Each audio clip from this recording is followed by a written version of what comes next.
Olá, seja bem-vindo, seja bem-vinda a mais uma aula de arte. Eu sou Anailson Mesquita, professor da Rede Estadual de Ensino, e estaremos juntos aqui para falar um pouquinho sobre a história da dança, né? Essa linguagem aí que é muito interessante, muito bacana, né? Todo mundo gosta de dançar, eu gosto de dançar, né? E creio que você também gosta dessa prática, né? E é uma prática também milenar, né? Que atravessou aí os anos, os milênios e está presente na nossa vida diariamente, tranquilo? Bom, vamos entender um pouquinho sobre como surgiu, né? E como que se originou aí a dança como nós conhecemos hoje, tranquilo? Vamos lá. Olha só, a dança, galera, nasceu com os primeiros seres humanos, né? Então, a partir do momento que o homem ele começa a ter essa percepção, né, racional, começa-se aí, né, a origem da dança. Acredita-se também que antes desse momento racional, né, da racionalidade que o homem começou a ter, já era constituído aí a dança. Por quê? Porque o homem, né, ele já fazia rituais de dança nas suas sociedades aí primitivas, né? Então já acontecia aí os primórdios aí, os aparecimentos, né, primordiais, principais aí da dança, não é verdade? Bom, e através do movimento do corpo, né, da batida do coração, do caminhar, os seres humanos criaram a dança, né, como forma de expressão. Por meio das pinturas encontradas nas cavernas, sabemos que homens e mulheres já dançavam desde a pré-história, não é verdade? Por quê, professor? Porque que a gente sabe que a dança já existia, né, na era primitiva. Porque, veja só, vocês estão vendo essa imagem? Essa imagem é uma imagem mais atual, digamos assim. Mas nas paredes das cavernas eram encontradas figuras que davam a entender que o homem estava dançando, né, ao redor do fogo, né, e fazendo aí esses movimentos, né. Por conta disso, os historiadores entraram em uma conclusão de que a dança já começara a existir neste período, beleza? A dança, né, é uma expressão artística que usa o corpo como instrumento, assim como o pintor usa pincéis e tela para criar seus quadros. O bailarino, né, o dançarino, serve-se do corpo.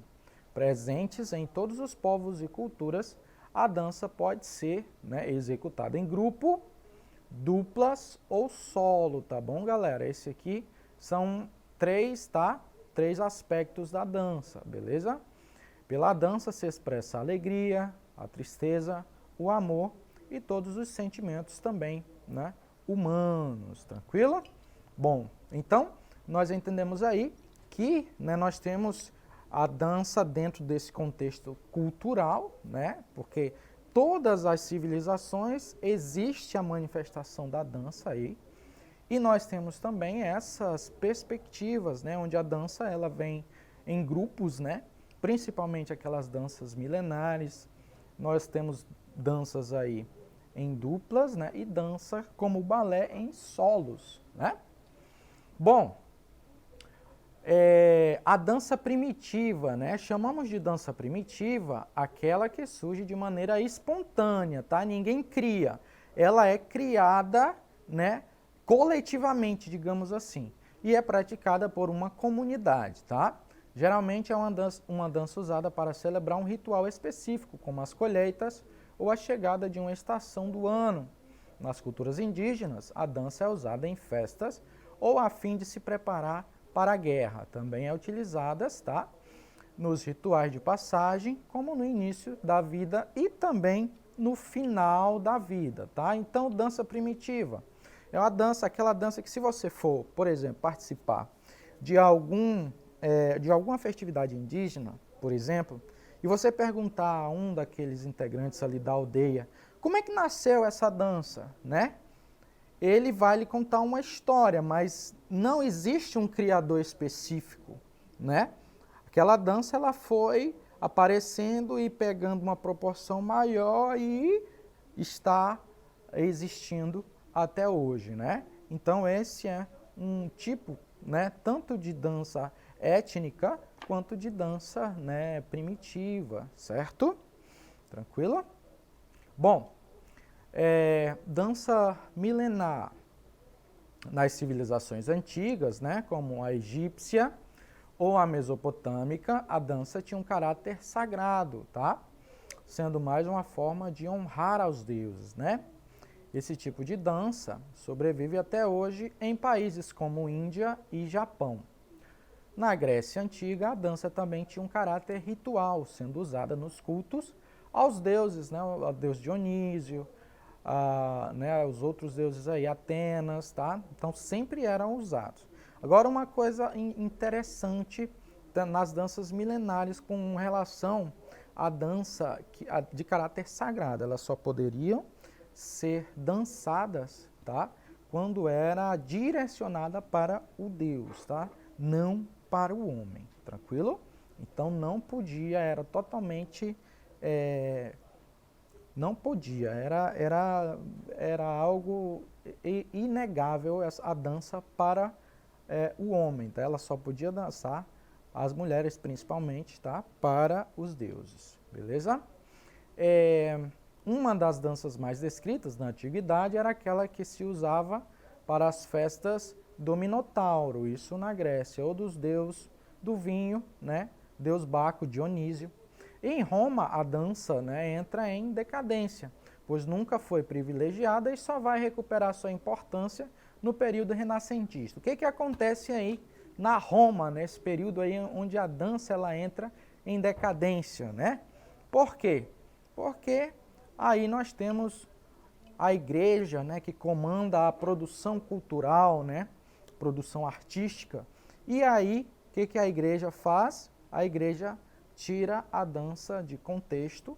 Por quê? Porque é algo aí diabólico, né, algo que é voltado mais para, né, o demônio e não para o nosso Senhor, não é verdade? Então, a partir do período renascentista que a dança começa a voltar como forma também religiosa, tá, dentro da igreja, beleza?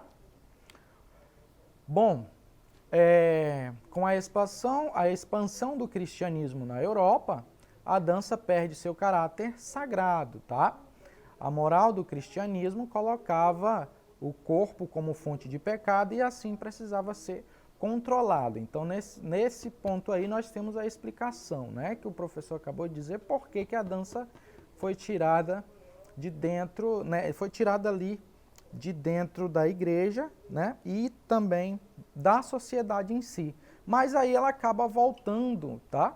Um pouquinho depois, mas com o caráter, né, sagrado e também o caráter popular, né? A partir do momento que as pessoas começam a dominar e até esse contato com a dança, a igreja começa também a ter uma visão diferente. Por quê? Porque as pessoas estão utilizando essa prática, né? Então, por que não trazê-la também para dentro da igreja, né? Bom, então, por isso, ao contrário das outras artes, a dança não entra nas igrejas e se restringe às festas populares, né? Como vocês podem estar observando na imagem, uma pequena festa popular aí com tambor, né? Alguns instrumentos, né? E celebrações nos castelos. Basicamente, podemos diferenciar dois tipos de dançar na Idade Média, dois tipos, tá? Em pares, tá? E em roda, né? Ou formando cadeias. Será este tipo de baile que dará origem às danças cortesãs e mais tarde ao balé, como entendemos hoje. Tranquilo? Então foi a partir desses aspectos que nós começamos aí a aparecer, né, o balé. Tá? Então nós temos aí a dança no Renascimento, né, onde ela começa a ganhar um status já de arte, já não era algo mais diabólico, né, algo de caráter pecaminoso, e com manuais, né, professores especializados e, sobretudo, pessoas que se dedicam a estudá-la. Foi na Itália que a palavra balletto surgiu, né, através do casamento da princesa Florentina Maia de Médici com o rei da França, Henrique IV, né?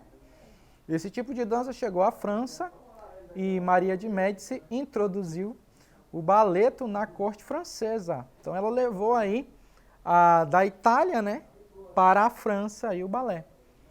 Ali a palavra se transformaria em balé, né? Balletto então veio a ser balé e ganharia destaque como arte digna a ser praticada pela corte.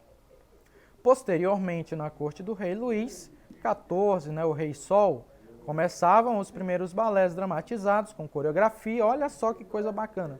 Começa aí o balé, né, e a dança em si a ter, né, uma característica mais sofisticada, né, com a coreografia, com a dramatização, né, com os figurinos, e que narravam histórias do início, meio e fim, né? Então aí uma contribuição bem bacana de Maria de Médici, né, que foi para a França, né, e levou aí o balé. Na imagem vocês podem observar já como que acontecia mais ou menos, né, a dança aí no Renascimento, tranquilo? É muito bacana, né? Aí, tá, é importante destacar que este rei usou o balé para afirmar sua figura de monarca absolutista, o Rei Sol, né, Luís XIV. Na corte do Rei Sol destaca-se o compositor Jean-Baptiste Lully, tá, que escreveu música para as coreografias e diretor da Academia Real de Música. Saber dançar nesse período aí, gente, é fundamental, tá, na educação dos nobres. Então, o que que acontece aí, nesse caso, né? Nós vemos aí que a nobreza, ela começa a tomar conta, né, dessa arte.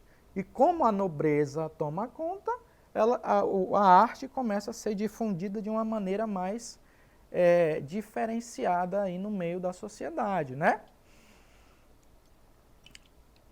Então, o que que acontece? As danças mais conhecidas, né, eram os minuetos, tá? As gavotas ou gavote, a sarabanda, né, a alemande e a giga, tá? No final do século XVIII, né, na Áustria e no Império Alemão, surge também a valsa, né? A valsa vienense. Inicialmente, a dança causa escândalo, pois é a primeira vez que os casais dançam abraçados. Nessa época, não era algo normal, né, dançar-se abraçados. E de frente para o outro, olhando olho no olho, né? Esse ritmo vai se espalhar por toda a Europa e chega ao Brasil com a vinda também da corte portuguesa. E até hoje a valsa está presente nos bailes de debutantes e casamentos. Olha só que bacana, né? Então, olha que aparato interessante da gente observar aí o porquê, né, e como que acontece a dança nesses períodos, tá? E olha só, a partir daí, né, nós trouxemos uma pequena atividade para você, né, fixar um pouquinho esse conteúdo. Então, olha só, de acordo com o texto, qual das alternativas corresponde a uma dança clássica? O que é clássico, né? Aquilo que aconteceu no período clássico, não é verdade? Então, olha só, qual dança é uma dança clássica? O forró? É o sertanejo? É o balé ou o machixe? O que é que vocês acham? Bom, para você que respondeu o número, né, 3, parabéns, você acertou, dança clássica, balé. Por hoje é só, não esqueça de acessar a nossa plataforma Eduque e até a nossa próxima aula. Até mais.